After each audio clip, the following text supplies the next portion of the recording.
வந்திருக்கும் press and media friends எல்லாருக்கும் என்னோட வணக்கம். அண்ட் மேடையில் அமர்ந்திருக்கும் எல்லாருக்கும் என்னோட வணக்கம். கார்கி சார் அண்ட் எல்லாருக்கும் வணக்கம். தருணம் படம் வந்துட்டு என் வாழ்க்கையில் ஒரு ரொம்ப லோ பாயிண்டில் தான் எனக்கு கிடச்சிது. பட் ஐ திங்க் அதுக்கப்புறம் ஒர்க் வைஸ் ஒரு லோ பாயிண்டில் இருந்தப்போ தான் எனக்கு கிடச்சிது. ஆனால் அதுக்கப்புறம் நான் ரொம்ப பிஸி ஆகிட்டேன். அண்ட் பேட்சுக்கே டேட்ஸ் கொஞ்சம் கஷ்டமாக இருந்தது, அந்த மாதிரி ஆயிடுச்சு.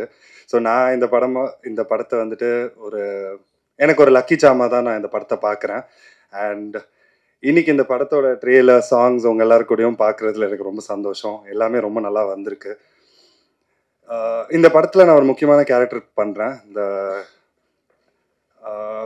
எங்கள் 3 பேர், அதாவது கிஷன், ஸ்மிருதி அண்ட் என்னோட கேரக்டர் ஒரு முக்கியமான தருணத்தில் சந்திப்போம். அதில் நடக்கிற சம்பவம் அதுதான் இந்த கதை. ஸோ இவ்வளோ முக்கியமான கதாபாத்திரம் கொடுத்த Aravind sir and his direction டீமுக்கு என்னோட நன்றிகள். And producer Pugazh sir and Eden ma'am, thank you for the opportunity. இன்னும் நிறைய பேருக்கு நன்றி சொல்ல வேண்டியிருக்கு. பட் ப்ராபப்ளி சக்ஸஸ் மீட்டில் சொல்லுவேன்.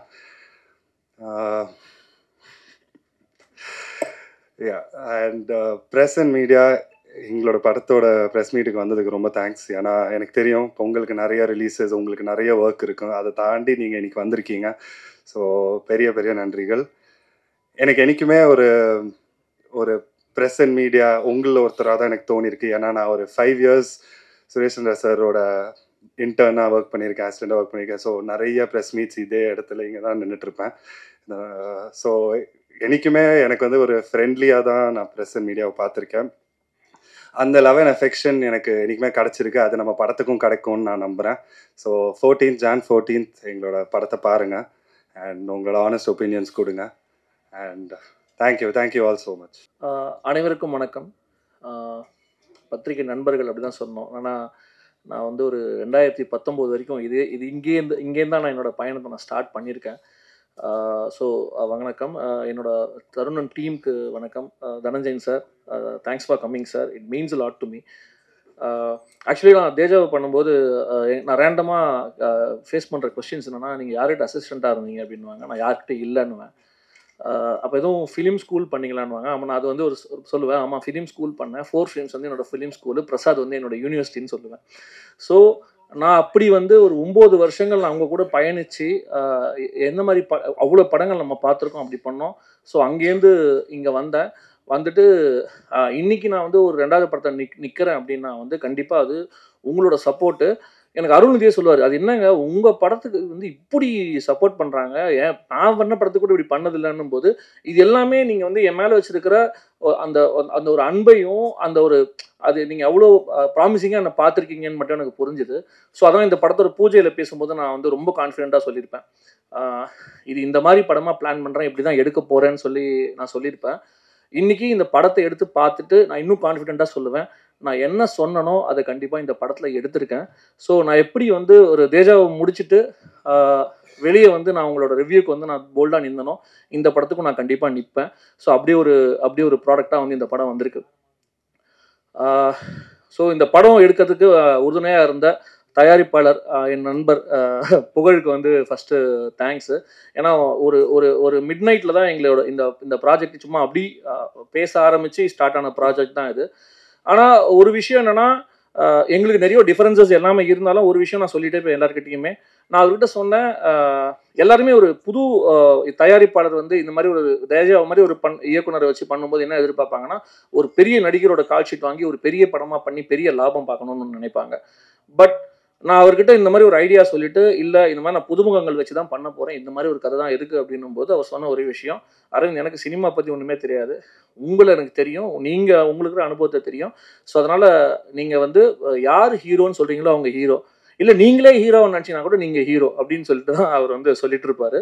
ஸோ அப்படி நான் கதையை முடிச்சுட்டு ப்ரப்போஸ் பண்ணது தான் கிஷன் எனக்கு முதல் முடிவு நீ ஒரு ஓடிடியில் தான் பார்த்தேன். அது அந்த தேஜா அந்த டைமில் தான் நான் பார்த்துட்டு நான் அப்போவே என் ஃப்ரெண்ட்ஸ் கிட்டலாம் சொல்லியிருந்தேன், இது எப்படி ஒரு பிரேமம் மாதிரி வந்திருக்க வேண்டிய படம், இது ஓடிடியோட இதை சுருக்கிட்டாங்க, ரொம்ப ப்ராமிசிங்காக இருக்குது அப்படின்னு சொல்லிட்டு.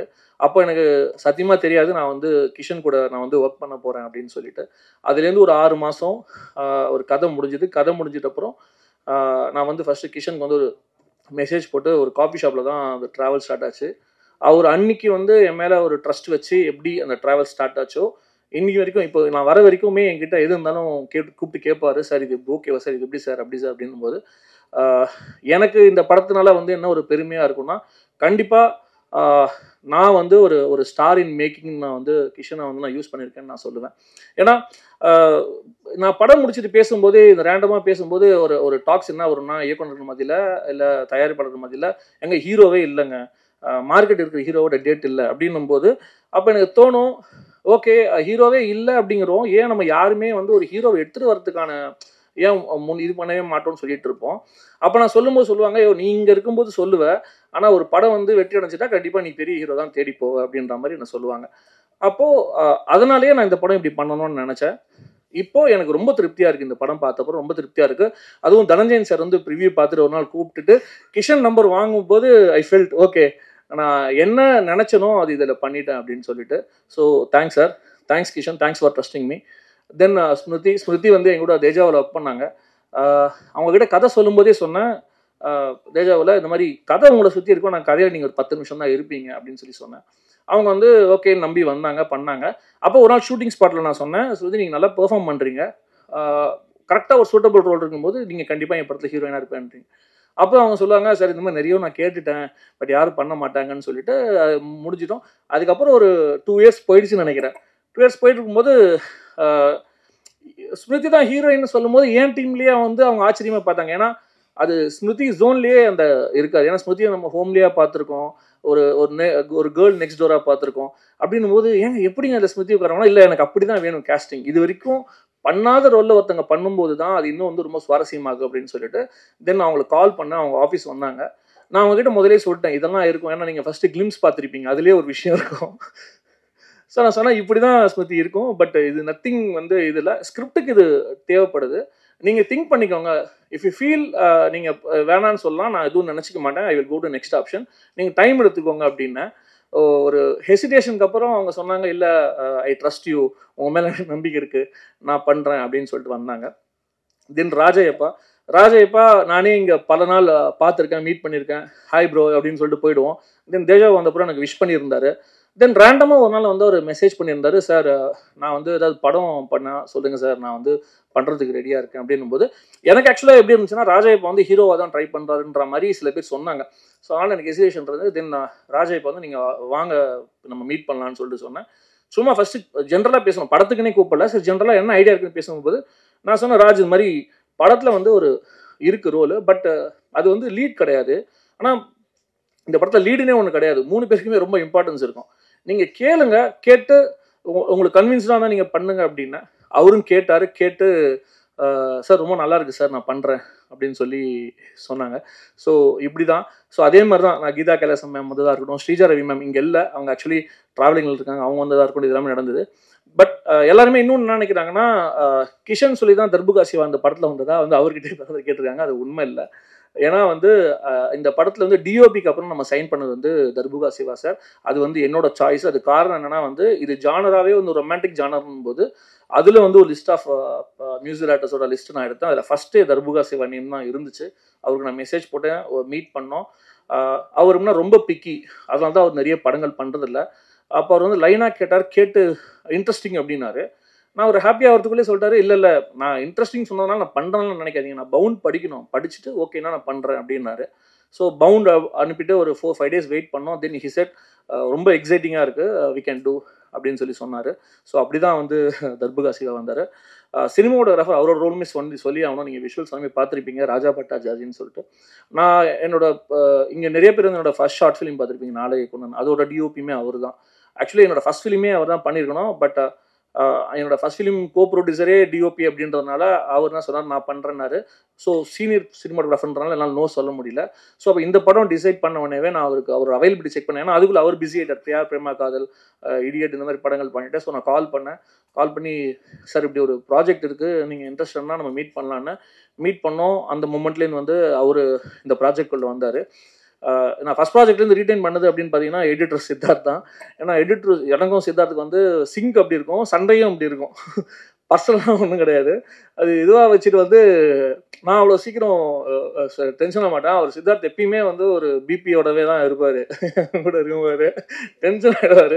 டென்ஷன் ஆகிடு ப்ரோ என்ன ப்ரோ அப்படின்ட்டு போயிடுவார். அப்புறம் வந்து ஐயோ ரொம்ப கோவப்பட்டோம் அப்படின்னு வந்து பேசுவார். பட் எல்லாமே வந்து அவர் படத்தோட நல்லதுக்கு தான் சொல்லுவார். அப்புறம் நான் என்னோட பாயிண்ட் என்னன்னு சொல்லுவேன். ஸோ அப்படி தான் அவரோட ட்ராவலுமே இருந்தது.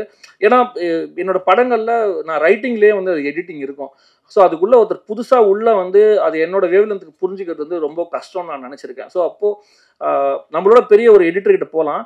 பட் அது டைரக்ட் இன்ட்ராக்ஷன் எப்படி இருக்கும், நிறைய கொஸ்டின்ஸ் இருந்துச்சு. ஸோ எனக்கு இவர் கூட ரொம்ப நல்லா இருந்துச்சு. ஸோ அவர் என்னன்னா ப்ரோ கண்டிப்பாக இந்த படத்தை நான் இருப்பேன் அப்படின்னு சொல்லிட்டு உரிமையாக அவர் வந்தார். பார்த்த எல்லாருமே சொல்கிறாங்க, தென் எடிட்டிங் பார்த்து இது ட்ரெய்லர் பார்த்த எல்லாருமே சொல்கிறாங்க எடிட்டிங் பயங்கரமாக இருக்குங்க, சூப்பராக இருக்குங்க அப்படின்னாங்க. ஸோ ஸோ எங்களோட அந்த அந்த கூட்டணி வந்து தொடர்ந்துகிட்டே இருக்குது. Then dance master Bobby Antony master, அவர் ஃபேஸ்புக் ஃப்ரெண்டாக தான் இருந்தார். சும்மா ஒரு நாள் ஃபேஸ்புக்கில் பேசிகிட்டு இருந்தோம், சும்மா செக் பண்ணலாம் அது மாதிரி பண்ணுவாரா அப்படின்னு சொல்லிட்டு. ஏன்னா நான் ரொம்ப நாள் பார்க்கல அவரோட இந்த மைனா சாங்லாம் வந்து செம்ம ஹிட்டு. ஸோ அப்படி இருக்கும்போது மீட் பண்ணலாம் மாஸ்டர்னா மீட் பண்ணோம். மாஸ்டர் இந்த மாதிரி தான் சாங் இருக்குது அப்படின்னு சொல்லிட்டு எல்லாருக்கும் சொல்லிட்டு நான் என்ன சொல்லுவேன்னா, ஆனால் இவ்வளோ நாள் தான் கொடுப்பேன் அப்படின்னு ஒன்று சொல்லுவேன். எல்லாம் டென்ஷன் ஆகிறத சொல்லுவாங்க, ப்ரோ என்ன இப்படி இருக்குது இவ்வளோ தான் கொடுப்பேன்றீங்களா, எல்லாம் மாஸ்டர் பண்ணலாம் வாங்க அப்படின்னு சொல்லிட்டு பண்ணோம். ஐ திங்க் சாங் தான் லாஸ்ட்டாக ஷூட் பண்ணோம் அந்த படத்தில். பட் நான் என்ன கேட்டனோ அந்த டிமாண்ட் வந்து அது அது சூப்பராக பண்ணியிருக்காரு. Thanks master. தென் ஸ்டண்ட் வந்து டான் அசோக்னு ஒன்று பண்ணியிருக்காரு. இதில் என்ன ஒரு சேலஞ்சுனா வந்து இதில் கிஷன் வந்து ஒரு சிஆர்பிஎஃப் போலீஸ் ஆஃபீஸராக பண்ணியிருக்காரு. ஸோ அப்போ அவருக்கு இருக்கிற ஒரு ஃபைட் வந்து ரொம்ப ப்ரொஃபஷனலாக ஒரு ஃபைட், ஒரு ஆப்ரேஷன் மாதிரி ஒன்று இருக்கும். இன்னொரு ஃபைட் வந்து ரொம்ப வேகான ஃபைட்டாக இருக்கும்.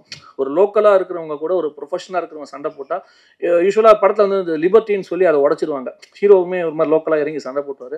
நான் இப்போ அவர்கிட்ட சொன்னேன், இல்லைம்மா சார் எனக்கு இப்படி தான் இருக்கணும், அவங்க ரொம்ப லோக்கலாக இருக்கணும், அவங்க பாடி லாங்குவேஜ் எல்லாமே. பட் கிஷனோட மூவ்மெண்ட்ஸ் எல்லாமே வந்து ஒரு ட்ரெயின்டு ஆஃபீஸர் எப்படி இருக்கணும் அப்படி இருக்கணும்னா.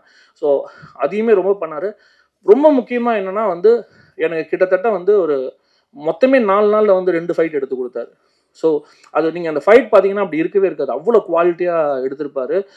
இன்றைக்கி அவர் இல்லை, ஏதோ ஒரு எமர்ஜென்சினால போயிட்டார். ஸோ ரொம்ப நல்லா பண்ணியிருக்காரு, நீங்களுமே பார்த்து சொல்லுவீங்க. டிஓபியால் வர முடியல, அவருக்கு வந்து ஆக்சுவலி ஃபீவர். நேற்று வரைக்கும் டிஏல ஃபுல்லாக இந்த அவுட் எடுக்கிறது ஒர்க் பண்ணிட்டு வந்தார். பட் இன்றைக்கி அவரால் வர முடியல. தென் அஸ்வின் ஹேமந்த் கடைசியாக தான் வந்தார், விநாயகம் மாதிரி இந்த ப்ராஜெக்டோட கடைசியாக வந்தார். என்னென்னா சிவா தான் பேக்ரவுண்ட் ஸ்கோர் பண்ணியிருக்கணும். பட் அன்ஃபார்ச்சுனேட்டாக வந்து அவர் டைம் லைனுக்குள்ளே நம்மளோட ஷெடியூல் வந்து செட் பண்ண முடியல. உங்களுக்கு தெரியும் அவர் வந்து டேரக்டராகவும் இது பண்ணிட்டு இருக்காரு. ஸோ அந்த படங்களோட ஒர்க்கு ஸ்டார்ட் பண்ணிட்டாரு. ஸோ அதனால் அவரால் டைம் அக்காமடேட் பண்ண முடியல. ஆக்சுவலி போஸ்ட் ப்ரொடக்ஷனுக்கு தான் நாங்கள் ரொம்ப டைம் எடுத்தோம். ஏன்னா நான் வந்து நான் பயங்கரமாக டிமாண்ட் பண்ணுவேன். ஏன்னா என்னால் என்னெல்லாம் முடியாதோ அதெல்லாம் அவங்கக்கிட்ட கேட்பேன். அதனால் வந்து ரொம்ப டார்ச்சர் தான் என் கூட ஒர்க் பண்ணுறதுன்னும் போது. நான் வந்து நாங்களே என்ன சொன்னோம், நாங்கள் இந்த மாதிரி இது பண்ணுறோம். அவர் ரொம்ப பிஸியாக இருந்ததுனால சரின்னு சொல்லிட்டு தான் அஸ்வின் விட்டுப்போம். அஸ்வின் வந்து ஃபஸ்ட்டு மீட் பண்ணிவிட்டு தென் பேசணும். ஃபஸ்ட்டு அவரை நீங்கள் ஒன்று பண்ணுங்கள் அஸ்வின், நம்ம பண்ணுவோம் அப்படின்னோம். கிட்டத்தட்ட ஒரு 4 மாதம் அவரோட ஸ்டூடியோவில் உட்காந்துட்டு ரீல் பை ரீல் உட்காந்து இது பண்ணி கிட்டத்தட்ட செதுக்கி இருக்கோன்ற ஒரு வேர்டை நம்ம யூஸ் பண்ணலாம். அப்படி வந்து அதை வந்து உள்வாங்கிட்டு பண்ணிட்டு இருக்காரு. அவர் ஒன்ஸ் நான் என்ன எதிர்பார்க்குறேன்னு தெரிஞ்சப்புறம் அவர் வாலண்டியராக வந்து கரெக்ஷன்ஸ் வந்து ஃபைனல் பார்த்துட்டு, இல்லை இங்கே இந்த மாதிரி ஒன்று பண்ணலாம் சார், நான் இருங்க நான் அதை மாற்றி நான் பேட்ச் பண்ணி அனுப்புகிறேன்னு சொல்லிட்டு ஈவன் இப்போ இந்த ட்ரெய்லருக்கு கூட அதை பண்ணியிருக்காரு. அவர் லாஸ்ட் மினிட் வரைக்கும் ஒரு விஷயம் ஒன்று பண்ணியிருக்காரு. So Ashwin, you have a very bright future. So கண்டிப்பாக I am looking forward to work with you in more projects Ashwin. So இதுதான் தருணம். ஸோ இவ்வளோ பேர், அதாவது வந்து படை பலத்தோடு வரும்போது நான் வந்து ப்ரெஸ் பலத்தோடு உள்ளே வரேன் அப்படின்ற ஒரு வேர்டு தான் நான் இங்கே சொல்லணும். ஏன்னா நான் என்ன நம்புகிறேன் அப்படின்னா வந்து தமிழ் சினிமா ஆடியன்ஸையும் ப்ரெஸ்ஸையும் நான் நம்புகிறேன்னா கண்டிப்பாக தரமான ஒரு படம் வரும்போது நீங்கள் அதை வந்து கைவிட்டதே இல்லை. ஏன்னா நம்மளே இங்கே அந்த மாதிரி பல பேரோட சக்ஸஸ் ஸ்டோரிஸ் இங்கே பார்த்துருக்கோம். ஸோ அப்படி இருக்கும்போது ஓகே கண்டென்ட் நல்லா இருக்குது, நம்ம ஏன் வந்து பின்வாங்கணும். ஸோ நம்ம கண்டிப்பாக வந்து பொங்கல் வந்துடலாம் அப்படின்ற ஒரு கட் ஃபீலில் தான் நாங்கள் வரோம். ஸோ ஹோப் உங்களுக்கு இந்த படம் பிடிக்கும்னு நம்ம சார் சொன்ன மாதிரி நான் முன்னாடியே போட ட்ரை பண்ணுறேன். ஸோ நம்ம எல்லாமே பார்த்துருவோம். ஸோ இந்த படத்துக்கும் நீங்கள் கண்டிப்பாக சப்போர்ட் பண்ணுவீங்கன்னு நான் நம்புகிறேன். தென் சாரி, நான் கார்கி சார் மிஸ் பண்ணிட்டேன். அவர் கூட ஆக்சுவலாக நான் அங்கேருந்து கார்கி சாரை பல இதில் பார்த்துருக்கேன். அவர் கூடலாம் நான் ஒர்க் பண்ணுன்றது ஒரு பெரிய ட்ரீமு. இந்த படத்தில் அது இதுவாச்சு. அதாவது வந்து ஒரு ப்ரொஃபஷனல் கூட ஒர்க் பண்ணுறதுன்றது எப்படி இருக்குன்றதை வந்து நான் விட்னஸ் பண்ணேன் அவரோட ஒர்க் பண்ணும்போது. ஏன்னா அவர் அவ்வளோ ஆப்ஷன்ஸ் கொடுக்குறாரு. அவர் வந்து நம்ம எதை எடுத்துக்கிறதுன்னு தெரியாது. இது வேணுமா இது வச்சுக்கோங்க, இது வச்சுக்கோங்கும் போது, ஐயோ! நம்ம எதை பிக் பண்ணணும் அப்படின்னு மட்டும் தெரியாது. ஸோ அது அது அத ரெக்கார்ட் பண்ணிட்டு அவரோட ஷேர் பண்ணிட்டு, சார் இப்படி வந்திருக்குன்ற மாரி இது பண்ணுவேன். ஸோ ரொம்ப ரொம்ப தேங்க்ஸ் ப்ரோ. நீங்க வந்து அதாவது என் கூடயும் அந்த வேவ் லென்த் செட் ஆயிட்டு நீங்க ஒர்க் பண்ணி குடுத்துட்டீங்க. So once again thank you all. So கண்டிப்பா வந்து படத்த சப்போர்ட் பண்ணுங்க. டெஃபினட்டா நீங்க இதுக்கு முன்னாடி எப்படி சப்போர்ட் பண்ணி நீங்க நிக்க வச்சிருக்கீங்களோ, அது கண்டிப்பா வந்து இந்த படத்துலயுமே அந்த ட்ரஸ்ட் இருக்கும். இனி வர படங்கள்லயுமே அந்த அத நான் வந்து கண்டிப்பா கீப் அப் பண்ணுவேன். Once again thank you all.